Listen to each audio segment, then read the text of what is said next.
Now, from Wish TV, your local news source, this is All Indiana Politics.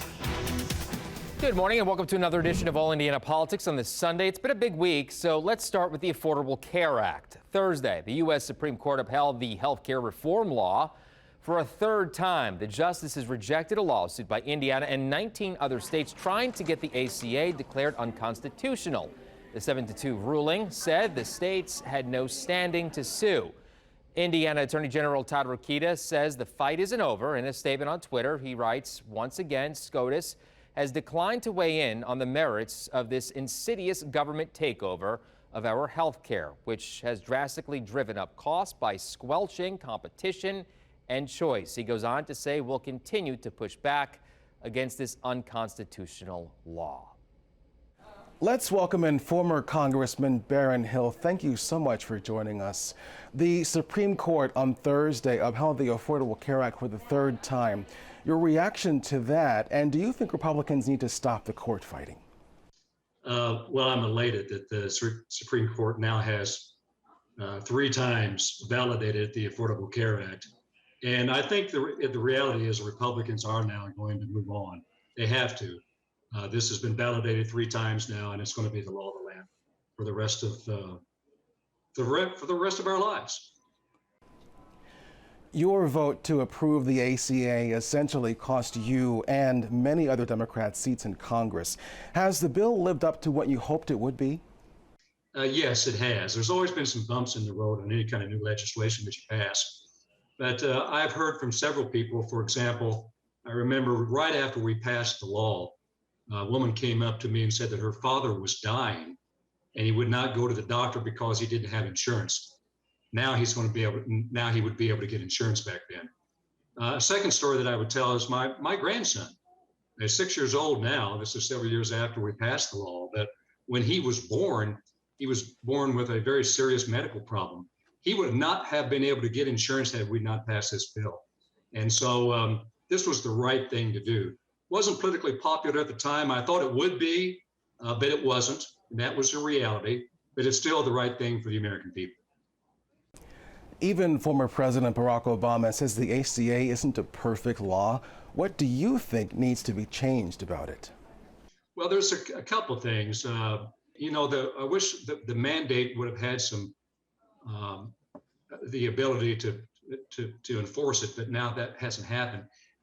We need to look into the constitutionality of that mandate and make sure that more people are signing up than are now. Now, having said that, 31 million people in this country, including hundreds of thousands of people here in Indiana, have health insurance because of this act, and so that is a good thing. That's not a bad thing.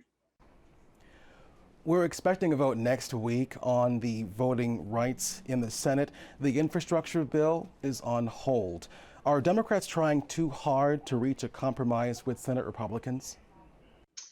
I don't know. I remember when I was there, I was able to work with Republicans. It seems like the political climate there is more divided now than it was back in those days. But at some point, you got to fish or cut bait. And this voting rights bill is very important. And also the infrastructure bill is even as important.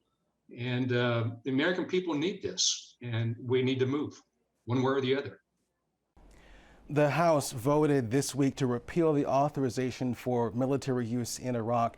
You voted for the authorization in 2002. Do you regret the vote? And is it finally time to lift the AUMF? I do regret that vote. It was a mistake to have voted that way for me. Now, having said that, I was actually lied to by the administration about some things that were going on in Iraq, and that's the reason why I decided to go ahead and vote for it. It has come to light that those things were not true that was told us. But having said that, I wish I had not voted that way. I wish I would have looked into what they were telling us more carefully. But I'm glad to see that they're going to repeal that vote. Former Congressman Baron Hill, thank you so much for joining us today. Glad to be with you. Good conversation, gentlemen. Thank you very much. Let's turn now to another issue on Capitol Hill. Senator Todd Young is in the state pushing his Endless Frontier Act. Young's bill is designed to boost U.S. competition with China, specifically in emerging technologies. It passed the Senate earlier this month. Now, one of the vocal critics of the plan in the House has been fellow Indiana Republican Jim Banks. He has been vocal and loud, but does not seem conversant in the details of it. So I know that this is popular among his constituents, among my constituents, and for those who really want to play offense against the Chinese Communist Party and understand the threat that they present, we will find support from those individuals. If instead, one is wedded to old and outdated economic doctrines, which suggest that people who live in rural communities and who feel left behind, the very working class that I believe should constitute the future of the Republican Party. In order to serve these individuals, they need good 21st century job opportunities, which is precisely what the Endless Frontier Act aims to bring them. Now, just to be clear, Young introduced that bill with Democrat Senate Majority Leader Chuck Schumer. It would create 10 regional technology hubs in the United States designed to spark research and development. Coming up, ending expanded unemployment in Indiana and the lawsuit that could force the state to keep the payments coming.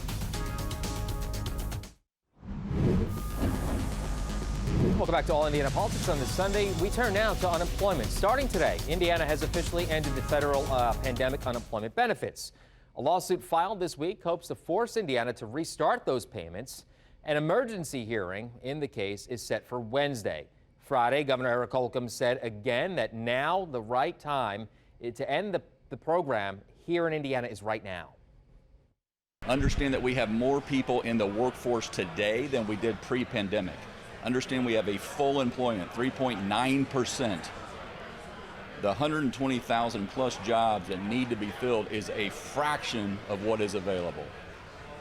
During last year, during the global pandemic, we had a record year in terms of new job commitments. And so, yes, I absolutely feel for folks who were doing something a year ago that aren't now, but there is a lot of opportunity. That's the good news. People that are self-employed, that have started businesses, that yes. cannot get back to work. Yeah, and if they're eligible for unemployment benefits, they're eligible to work, correct? And so we want to help them skill up in a different profession if theirs is gone, right? They chose to chart their own course. We want to make sure they know there's an abundance of opportunity out there now in this new economy. The end of the expanded benefits also has us looking at the system that has been plagued by fraud nationwide. The Federal Trade Commission says complaints about identity fraud to collect government benefits jumped 3,000% last year alone. ITMate's Richard Essex investigates the problem here in Indiana. The Indiana Attorney General's office told me they have never seen fraud at this level. Thousands of attempts every week to steal unemployment benefits from unwitting victims here in Indiana. ITmate introduced you to Terrence Riley a couple weeks ago. He lost his job and was forced to file for unemployment benefits. When he applied, it was discovered that someone in Canada had already used his name and social security number to claim benefits. Riley believes he is one of thousands of victims whose personal information has been bought and sold on the dark web. Have enough Bitcoin. Doug Swetnam of the Indiana Attorney General's office says the pandemic unemployment benefits are a prime target. No unemployment office had been required to distribute before, so a lot of them weren't really set up to ask the questions or verify the identity of people in categories like the self-employed or contractors or gig workers, and so it made it easier for people to cheat and harder to verify legitimate people. The Indiana Attorney General's office provided ITmate with a series of screenshots from a dark website listing driver's license and social security numbers for sale to anyone with a credit card. In an effort to stop unemployment fraud, the state of Indiana contracted with ID.me to verify identities of every person filing for benefits. Before the pandemic, unemployment insurance saw about a 10% improper payment rate. The CEO of ID.me, Blake Hall, tells ITmate that many states, including Indiana, threw out identity safeguards in a rush to distribute unemployment money. That opened the door to fraud. The federal and state government suspended a lot of those eligibility requirements. And so states were really left handicapped. And so the number had to explode. ID.me handles identity verification for 33 states. The company spotted and reported people that applied for benefits in 5 or 6 states at one time. Hall estimates that they stopped close to $1 billion a week in fraudulent claims across their network. Here in Indiana, the Department of Workforce Development estimates that 95% of all unresolved claims are fraudulent. DWD has not provided exact numbers. However, from publicly available data on their website, about 7,000 to 10,000 claims per week are fraudulent. The department would not say how much has been lost to fraud. Much of the fraud, according to Swetnam, is organized crime. It is every version of crime. Pretty much every thief in the world took the opportunity for this, the CARES Act and the subsequent acts. It was like a giant giveaway to every bad guy out there. So we have organized crime from foreign countries, we have organized crime in the US, we have street gangs that are jumping in. We're seeing all kinds of different types. Swetnam says that prosecuting unemployment fraud cases is a challenge. He says there are hundreds of sophisticated bad actors involved, many in other states or even other countries. How many of those we will end up being able to gather the evidence sufficient to prosecute, that I don't know. You know, because it was a new type of fraud, they were fairly clever in the way they went about it, and putting a case together in order to prove it in court is going to be a little bit difficult. The United States Attorney's Office here in Indianapolis say that they have 4 pending indictments for the theft of unemployment benefits. All of these cases involve the theft of benefits from other states, but the money was transferred to people living here in Indiana. The FBI says that they are also actively investigating cases here in the state. In Indianapolis, Richard Essex, Wish TV, wishtv.com, and follow us on Facebook. Coming up, political battles in the courtroom and what they mean for politics in the Hoosier State. Our political experts weigh in next. Welcome back to All Indiana Politics as we welcome back Democrat Laura Beck and Abdul Hakim Shabazz, publisher of IndyPolitics.org. Good to see you both. Thank you for taking some time. Let's start with the Affordable Care Act, shall we? Abdul, is the legal fight over the bill over? Yes, this was the third time the challengers brought a legal challenge to the Affordable Care Act. This is the third time they lost. So with the old, using a baseball analogy, 3 strikes and you're out. I think if Republicans wanted to change the Affordable Care Act, they'd have to do it within the framework of winning Congress, winning the presidency, and changing the law. But the legal fights, legal battles are pretty much done and over with after the third loss. Laura, Democrats win this fight? Yeah, I think so. I mean, I think Republicans staked their claim, especially at the congressional level, really, at overturning Obamacare. And there have been a number of various messages across the years, from repeal and replace to, death panels to you name it. I mean, it got pretty far-fetched. What I think ultimately ended up happening, too, at least in the court of public opinion, is that it did become enmeshed into our healthcare system. And there are provisions of it that are really popular. I mean, you've got pre-existing conditions.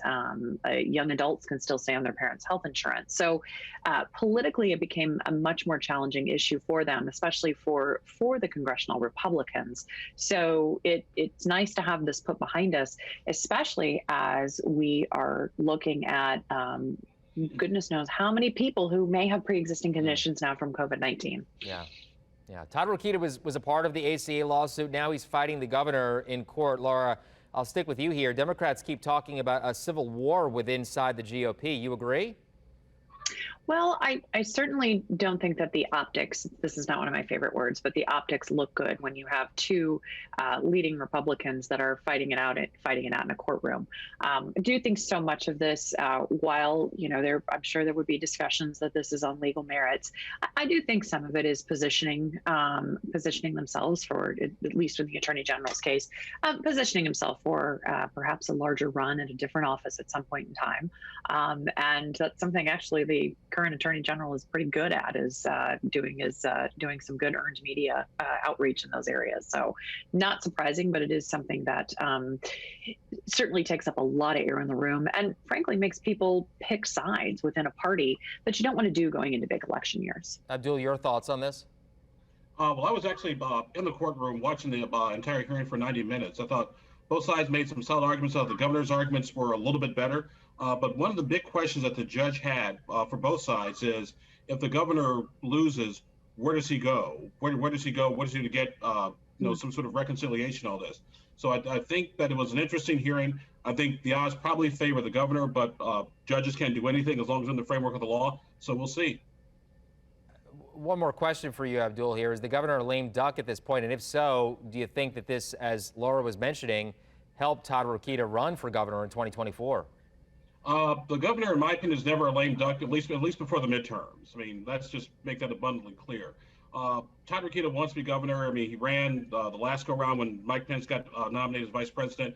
There are a bunch of other folks who run for governor as well. So as my good friend Laura Beck would say, he's probably carving out a particular segment of the Republican base to build and sort of run on. But as far as Eric Holcomb being a lame duck, far from it. When the speaker's out in town, the governor's the most powerful person in state government.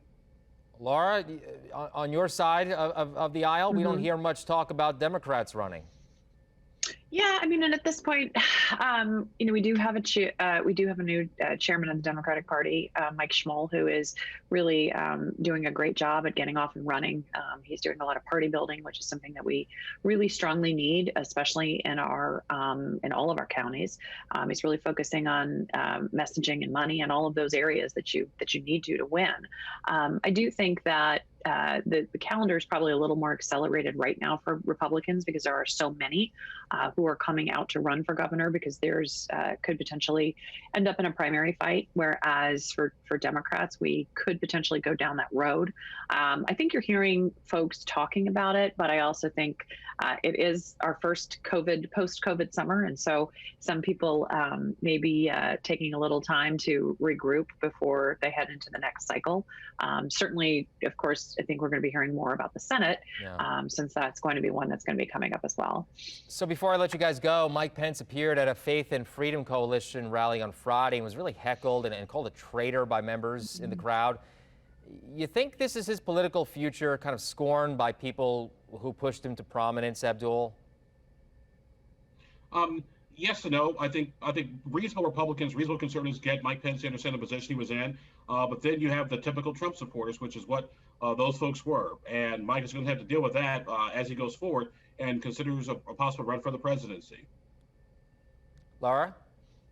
Well, I would think the people at a conference where faith as a headline would have a little bit better manners. It was sort of disappointing to see that, but I think it's an unfortunate reality for him that January 6th is going to trail him wherever he goes, and there are people who legitimately think he is a traitor because he did not hand the election to Donald Trump. And again, when you're fighting in a primary situation, when you are fighting for the fringes of your party to get those votes on both sides, that's a group that he's alienated because he did not follow the farce that Donald Trump won the election and that fantasy. So I think it's something he's going to have to contend with all the way through. Yes or no answer on this one, Abdul. Can Mike Pence run for president in 2024 and be successful? He can run, yes. Be successful, that remains to be seen. How's that for a lawyer answer? I like it. Laura? I agree with Abdul. There we go. We have bipartisanship today. I like that. Ooh, that's very nice. Laura, Abdul, always good to see you. Thank you for joining us today. Thank you. Thank you. We'll be right back. Take all Indiana politics on the go with you. Download our podcast now. Part of the All Indiana Podcast Network and allindianapodcastnetwork.com. And thank you for joining us for All Indiana Politics on this Sunday. We'll be back here next Sunday morning, 9:30. You can also find our brand new All Indiana Politics podcast. It's part of the All Indiana Podcast Network at wishtv.com. Have a great rest of your weekend.